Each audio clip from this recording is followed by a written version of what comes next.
Today we're speaking to Laurence Bloch, who's the director of the Hotel Plaza Athénée in Paris, one of Paris's most iconic palace properties. Laurence Bloch, thank you for taking the time to meet us today to Pleasure. talk about your hindsights, insights, and also foresights about where the ultra-luxury hospitality industry is heading in the future. Maybe to begin with, in your own words, could you share your own experience in the ultra-luxury hotel industry, please? Sure, with pleasure.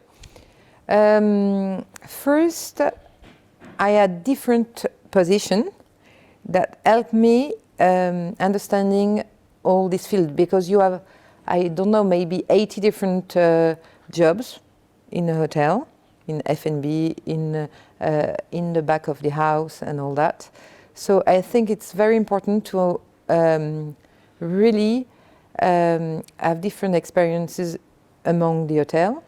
It gives you an helicopter view of what you are doing. Also, my family background helped me, because my mother is an art dealer and my father is an industrial, and it gave me the aestheticism, I think, a certain vision of what is beauty. And in the luxury market, I think it helped me a lot to work in a palace like the Plaza Athénée. Could you perhaps elaborate what your hotel director position is all about? What does it entail? And in which way do you support a hotel's operation? First, you have to be a leader. What I mean by that, you have to be inspirational. You have to take decisions quite quickly. But mostly, the hotel industry is based on people. So you have to have some empathy. You have, I speak about the employees, but also the guests. So you need a lot of energy too.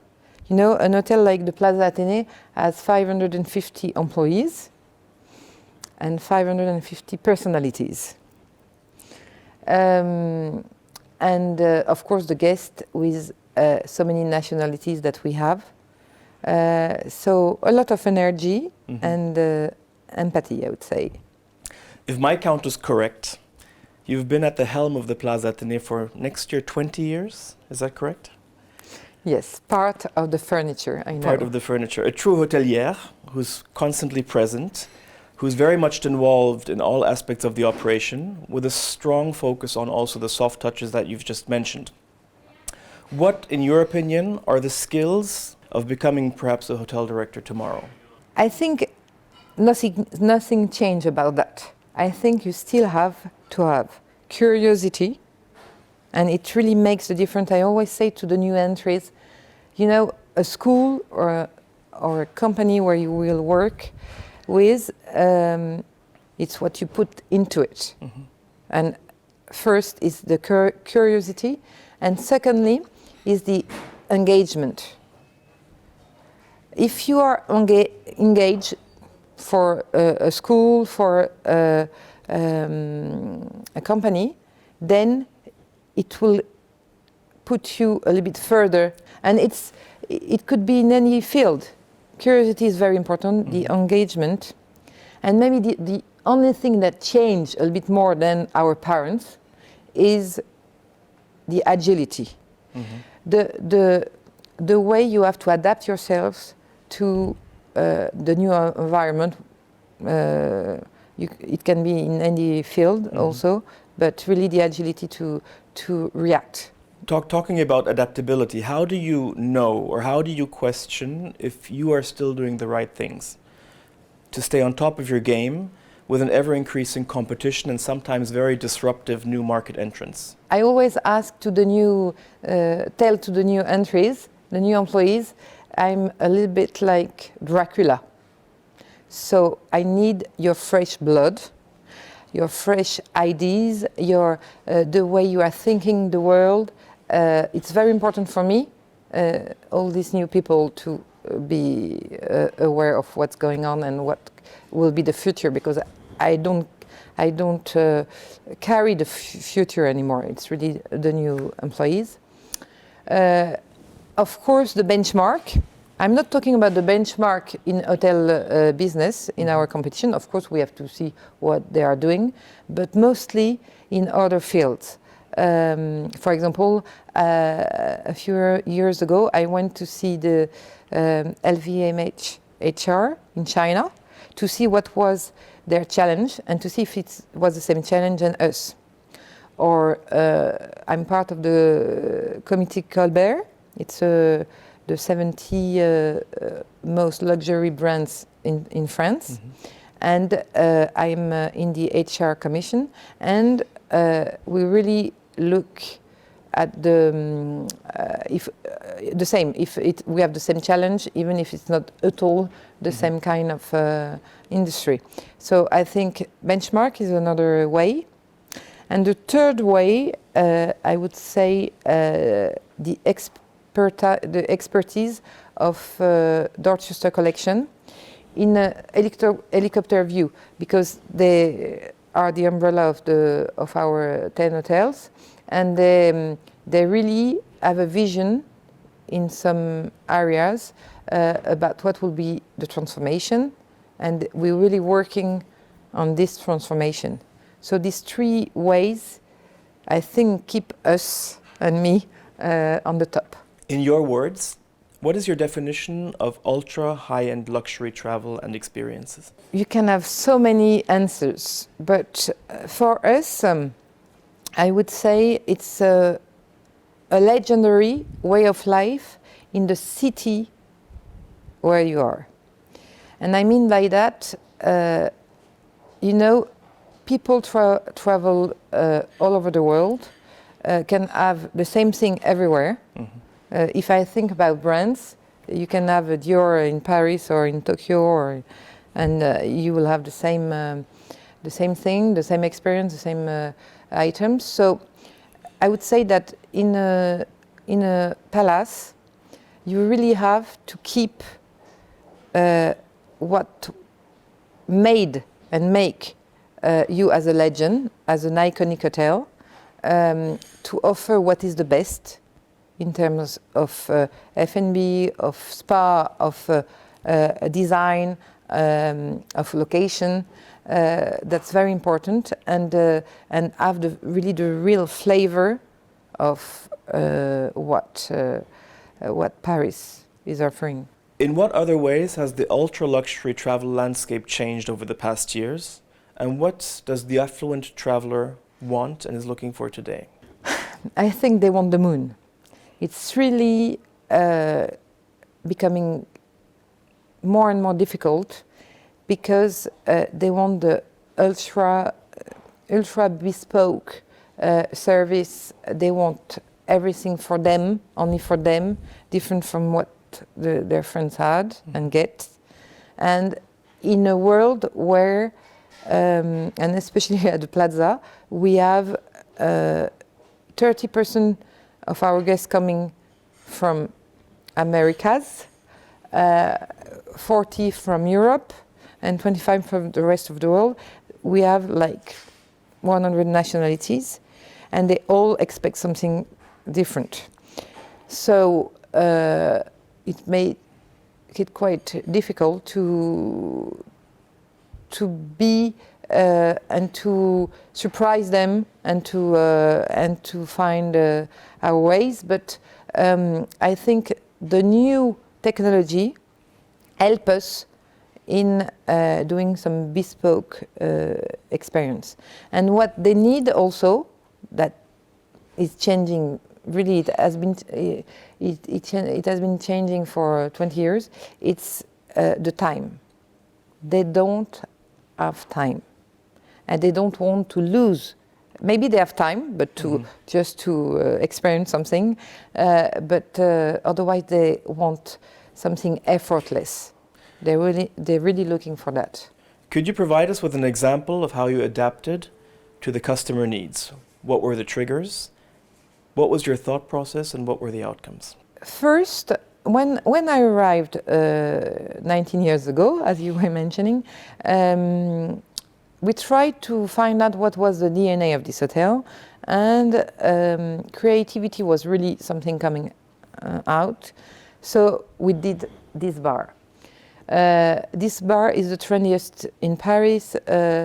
We really blend the heritage of the wooden panels with the innovation of Patrick Join and Mancoux design, and with the DJ. So really it was a very innovative bar. It still is, even if some competition tried to copy, they never went so far. And what we wanted to achieve is to get the children, of the guests. We really wanted to attract them, the new generation. And we did it again when we close it. The outcome out of it is we multiply by 10 the revenue. So that was really something. Then we really wanted to, we closed 4 years ago, and we really wanted to put back the elegance in Paris 5-star hotels. And we really worked on that. Paris is well known for its gastronomy and its elegance, and we really wanted to have both at the top. So we were having Alain Ducasse. We were also the first one to appoint a 3-star Michelin Guide chef in the hotel 19 years ago, and then we were copied. And then, so I was talking about the elegance. So we really wanted to put the elegance in this hotel, and so we worked a lot on that, and we decided to position the hotel as the couture hotel in Paris, and it really meant something. And what it brings us, it's really a different position, and because we are on the Avenue Montaigne, it really positioned ourselves with this link of fashion and haute couture, and with the Dior Spa. And I think we are now well known, it has been 4 or 5 years, as a very feminine hotel, and it put us in a differentiate position than our competition, which help us for worldwide to be well known, of course. So to now answer to the question of the different nationalities and what they expect, I think we have to adapt ourselves to our guests, of course, but we shouldn't ask them what they are expecting. We should know what is our DNA and stick to it. I think that's very important. I was in a hotel in LA, and they refurbished their hotel. They were very proud of their refurbishment, and I asked them, I found it was quite old. So I told them, have you done your design? And they told me, we asked the guests, and they said, don't change anything. So we didn't change anything. We just refurbished it, but the same way. And it's normal. I mean, the guests, when they like a place, they don't want to change anything. But at the end, you look like 10 years ago. So I think you have to know what is your DNA, and then know what is the perspective in 10 years, what are, maybe you're wrong, but what the guest wants, and stick to it, and don't be Asian, American, or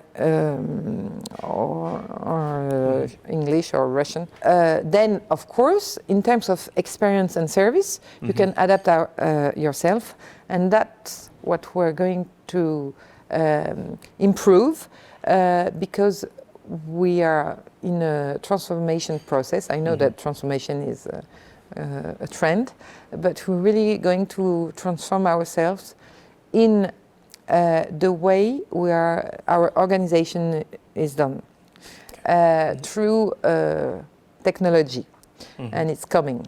Speaking about our human capital, how has the millennial mindset impacted the way you attract, hire, and retain your employees today? So we were quite lucky at the Plaza Athénée because the DNA of the hotel goes very well with what are expecting the millennials. We have a chart that shows that we want to work by team and not depending about the position and the level of the position, but when you need to work together, you work together. And that's really the DNA of the hotel and of the general managers that works inside the hotel, but also at DC. Secondly, we always try to explain the why, which the new generation really wants to get. It's always the why.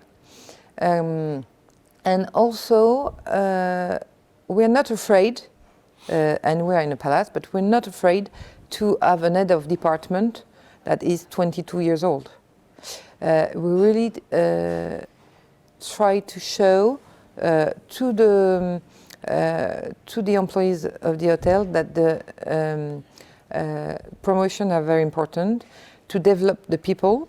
We have 3 head of departments that were trainees at the beginning, and we worked last year with all the head of department because we always work together when we do strategies about how we can attract the new employees. What is our DNA in terms of promise, the promise for the employees.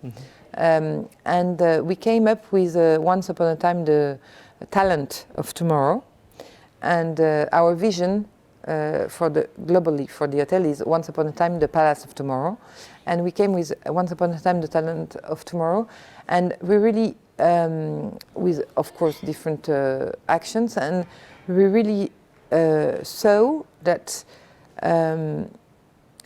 it's the truth first that 30% of our employees it's internal promotion, and that most of the F&B managers that came here became general managers all over the world. So we really think that this promotion for the newcomers, it's something that will be very powerful. So this year we didn't promote that to the world and to the employees, and this year we worked on how we will show that to the new entries, and to explain what is our promise for them. The Dorchester Collection and Glion have a long-established relationship. Could you share your experiences with Glion students? We know that there's currently Glion students working in the hotel. One has finished Glion and is now working as your number 2 in room service. Could you just share some insights about your experience with our school? So we have different, as you said, experience with Glion. First, I looked at it, and we had like 20 trainees during this past 5 years since the reopening. As you mentioned, we have someone who is the number 2 of room service. What we love from these students is really the range of know-how and their education. I think it's very important the way they act and react and work. So the level is very good. We have also a program called the Ultimate ULP, Ultimate Leadership Program. So it's 2 years as an employee in different departments, and after 2 years you become a manager in the hotel or in the company. So that's a great opportunity for your students to become a manager.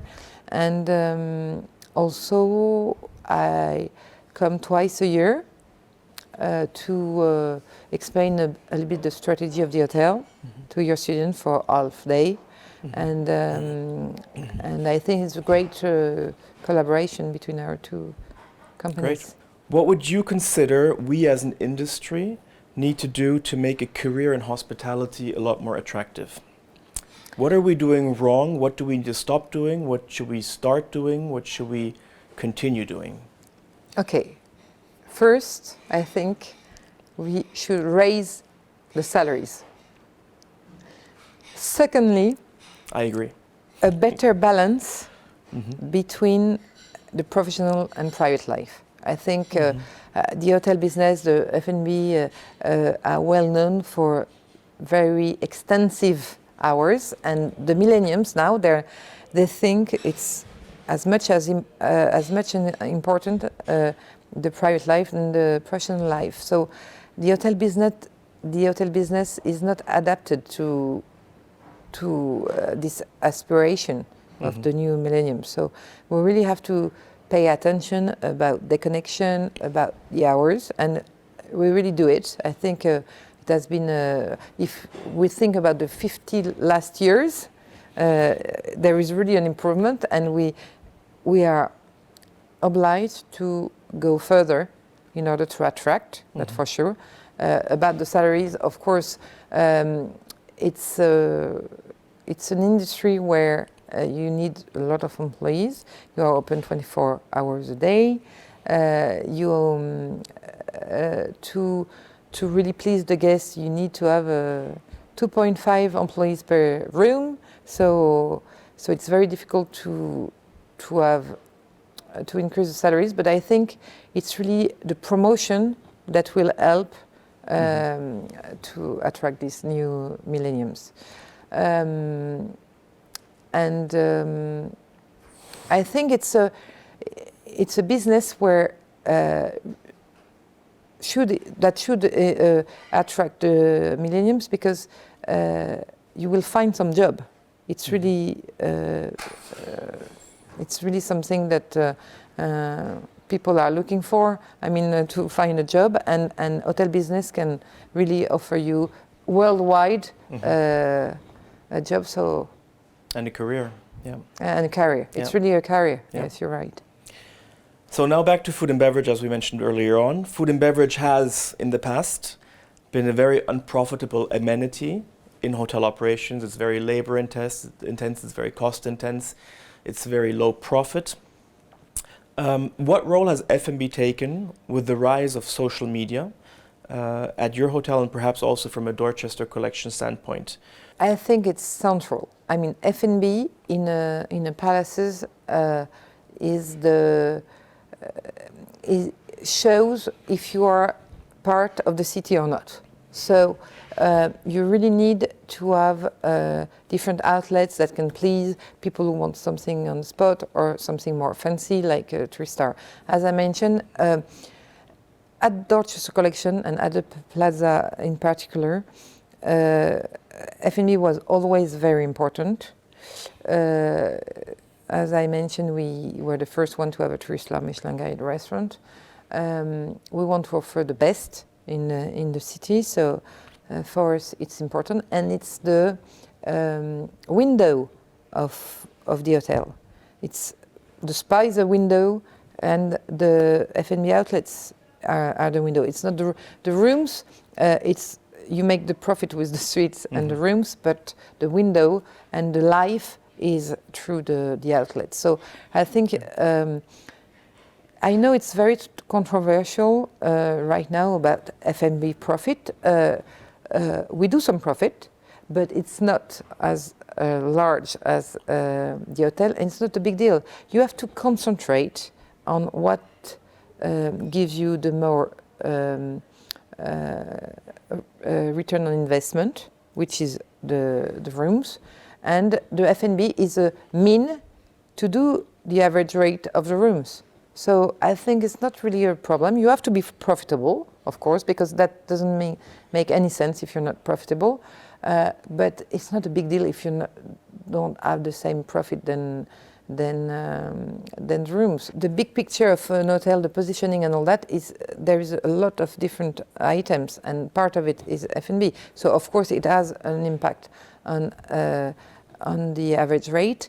But it's not because you have Alain Ducasse that I will raise my average rate. But of course the success, I mean, an hotel is also an ambience. You know, you want to have fun. You want to see people that are that count in the city. You want to be part of them. So you have to be mixed to the true people from the country, but the people that are high scale people. So for your ego, you want to be part of that, all that. So of course that helps to raise the average rate. In which way does Dorchester Collection take a proactive approach or even apply artificial intelligence technology as a new metric in anticipating what the customers want and are looking for? I have two answers for that. First, we are puzzled between for the technology for the guest, because we have some guests that are geeks and they want everything at the age of the technology, and some others that hate that. So we can't be always at the age, first because it changes every 2 months, so we have 208 rooms, so it will cost a lot, but also because we have a population, some guests that doesn't like it. So we have to take decision in between to show in a way and to give the opportunity for both guests to have what they want to get. So, for example, we have iPads in all our rooms to ask the service to order room service, but of course you can call and you have we have an electronical way for the lights, but it's quite easy, it's not too much technology. And we asked really ourselves, are we going to go further? And we said, yes, we have to, but we really want to do it in a way that the guests are not too lost, I would say. The second part is how the technology will help us in the backstage to be more productive for the front stage. And that's the big transition and transformation. It has been 3 years that we work on a program that we develop for us. We saw that we have 30 different technology that we work with, PMS, Google or whatever, and that we look from one to the other separately. So it takes us a lot of time. So we develop, I would say, a networking of all these different technology to be in one, like an umbrella. So it took us 3 years, and it's coming. It's done now. It's coming at the Plaza in end of May.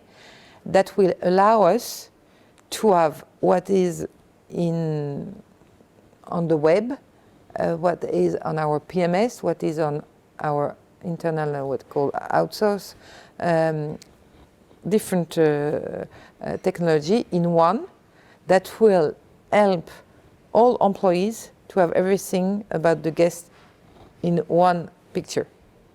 So a long way to get there, but it's coming and it will help a lot. And this is designed in-house? In-house. In-house. In-house. For Dorchester Collection? For Dorchester Collection. Okay. It's really well, we're looking forward to learning more about this yes, end of May. That's going to be something. How do you see where the industry is going in regards to this short-term stockholder value?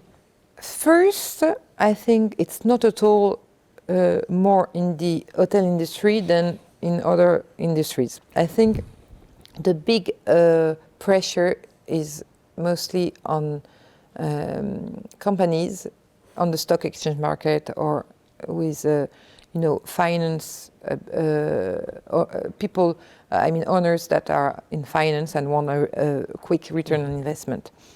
And the short term is terrible for companies. We're not in this pressure at all. We have an owner who see us as a long-term investment, so we don't have the pressure, even though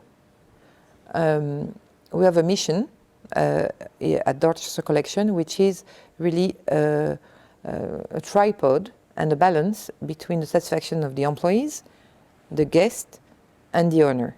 So we want to be profitable.